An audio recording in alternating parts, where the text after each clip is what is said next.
আজ সবাই মিলে গিয়েছিলাম মাঠের দিকে বলতে আমি ছাগল এমনিতেই খাওয়াতে গিয়েছিলাম, আর মেয়েরা সবাই গিয়েছিল সঙ্গে, অর্পণও গিয়েছিল। ওদের পেয়ারা বাগান আর জামরুল বাগান আছে বিশাল বড়, মেয়েরাও চলে গেল ওর সঙ্গে বাগানে। বাগানে অর্পণের বাবা জল দিচ্ছিল, আর অর্পণও গিয়েছিল আমার মেয়েদের সঙ্গে, গিয়ে পিয়ারা টিয়ারা বাঁধছিল, আর ও বাবা আরও দেখছিল যে দেখো ওর বাবা বাগান পরিষ্কার করছে। মেয়েরা গেছে বলে আবার জামরুল পেড়ে দিল ওর বাবা, অর্পণও দিয়েছিল কটা।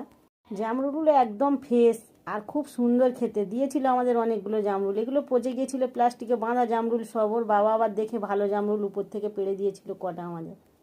পেয়ারার চেয়ে এখন জামরুল বেশি হচ্ছে আমাদের এদিকে, ওই জন্য যেহেতু পেয়ারা বিখ্যাত, তবু ওই ওর বাবা আবার পেড়ে দিল উপর থেকে কটা জামরুল বেছে বেছে পাকা পাকা।